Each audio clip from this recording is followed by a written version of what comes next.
What's going on, guys? Captain Cody Davis here. Welcome to another episode of Tight Splice Charters. Hanging out here at Okeechobee Fishing Headquarters today, and thought it'd be a good time for me to shoot a quick video to give you guys a fishing report from out on Lake Okeechobee, and also kind of let you guys know what's going on the lake right now and what you can look forward to seeing here in the near future, whether you come to fish with me on the lake, you're coming down to fish on your own, or you're just subscribed to the channel and like to keep up with what's going on Lake Okeechobee. That's what we're gonna do. So we'll kind of jump right into what's going on out on the lake right now. We're at the end of September, and the lake's at about 15.5 foot, which is extremely high for just an overall lake level. If you guys have been following my channel for any time at all, my previous fishing reports, and basically the name of the game was me telling you guys to be careful out on Lake Okeechobee if you were unfamiliar with it, because of the low lake levels we have been experiencing over the course of about a year. Complete opposite now. This is the highest the lake's been, and probably going on about 5 years. And you can fish areas right now that haven't been fished in 5 years, places you haven't been able to get to. And I'm here to tell you that the lake looks phenomenal. It honestly looks the best that it's looked in, I'd say, about that 5 years length of time. You know, a lot of people complain about the low water situations we had because it makes the lake very hard to navigate and what have you, but it does wonders for the lake. You know, the amount of grass and vegetation that's come back over this past 2 year span is unreal. You know, everything from a lot more eelgrass, a lot more pepper grass, the needle grass, I'm sorry, that's come back across the whole west side of the lake, and the backwater areas is crazy. I mean, just huge expanses of it. I don't want to say the H word too loud, but there has been a lot of hydrilla that's come back in the back as well. Plenty of dollar pets. Everything that makes Lake Okeechobee what it is has come back in, you know, big numbers, so it's really great to see. And yeah, I mean, it's going to be a really good spawning season, I believe, here on Lake Okeechobee. We'll kind of go into what's going on right now as well. The fish, in my opinion, are in a transition right now. You know, I was lucky enough to get a 6th place finish with my tournament partner, Kelly Autry, in the last Roland Martin Marine Series tournament, which was last weekend. We had just over 20 pounds, got 6th out of 145 boats. Took 27 pounds to win, and it took 18 to get a check, and they paid 24 places. So a lot of bags between 18 and 20 pounds caught, which is great to see on the lake. And I believe these are all the male fish that are just starting to come in and set up in these spawning areas, you know, to get ready to do their thing here over the next couple of months when we get this cooler weather. And I believe the big females are right behind them. You know, 27 pounds won it. The guy who won it also said he lost one that he believes was around 10 pounds at the boat. So the big females are right behind these males.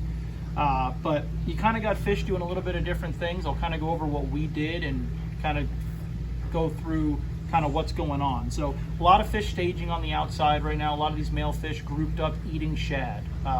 That's basically what we focused on all day, and we probably realistically caught 70 to 80 fish and never cranked our big motor once we laid down. Fished one area all day and just caught a whole bunch of fish. So most of my key baits, if you're running into any schooling fish right now, have just been a lipless 1/2 ounce to a 3/4 ounce trap. The one I used was the new ARC, I can't remember the number, Z63, and that chrome and black has been great. Mixing in a topwater, I always throw this Yozuri big 3D pencil. I really like this bait. It walks very easily, and it gets some bigger bites, especially if you get some overcast conditions like we had. Once I get tired of seeing the hard baits, I was throwing a Magnum Fluke in there when these fish were schooling, and I caught a lot of key fish on this as well. Also mixing in a worm, you know, was key as well as to throwing those baits. I mentioned all the new submerged grass that's coming back. If you come in off the outside grass line and you're kind of making your way to the backwater areas, really no matter where you're at on the lake, the eelgrass is tripled from last year, in my opinion. Really healthy, good looking eelgrass, and there's fish in it, and there's going to continue to be more fish moving into that eelgrass as well. If you're in the deep enough eelgrass where there is water on top of it, so it's not just too thick to fish, the key baits that I've been using have been a chatterbait, a 1/2 ounce chatterbait. Green pumpkin's pretty much going to do you no matter what, unless you're around those shad eating fish. But green pumpkin's been the key because the water has been really clean around that eelgrass, and snatching this out of there has been getting some really big bites for me. If you're in a pressured area, I've also been using the Gambler burner worm throwing that on like 20-pound fluorocarbon. Same thing I throw the chatterbait on, and just kind of ticking that through the eelgrass and getting a lot of really nice bites on that.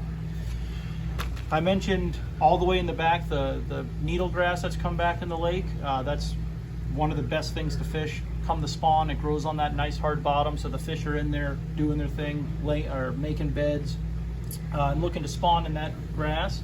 And there's a lot of it, as well as like I said, the pepper grass and the dollar pads. They all kind of coincide together, and there's a lot of that water to cover. So what I've been doing has been throwing just a reaction bait like the Gambler Big Easy, which is a staple down here on Lake Okeechobee, getting a lot of fish in the backwater areas with this, as well as mixing in like a horny toad style bait. This is the Reaction Innovation Trixie Shark, which is also a staple down here. These baits just allow you to cover water. You get those reaction bites, so the fish don't get a really good look at the bait.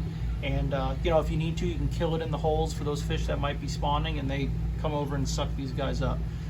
A lot of fish in the very back right now. A lot of these areas, like I said, haven't been able to be fished in going on 5 years. And the fish are moving in there really quick due to the high water. So that's where they're going to be, and throughout, once the more cold fronts we get, the more and more fish are going to push that back there to the back. Last and not least, didn't think I'd ever get to talk about this strategy again out here on Lake Okeechobee, but you definitely can, and it has been a player out here. With the rising water, we have a lot of beautiful pennywort and water hyacinth mats out on the lake. They're everywhere. And better than them being everywhere, there's plenty of water underneath them. A lot of these mats we're flipping right now have up to 4 feet of water underneath them, which make them ideal.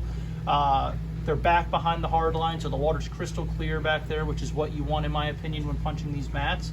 And as well as just flipping isolated reeds for staging fish also.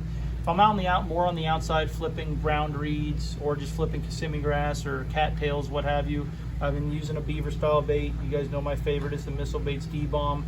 But been catching a lot of really nice fish over the past couple of months, and like I said, it's also just going to continue to get better. Flipping the hyacinth and the pennywort mats out here.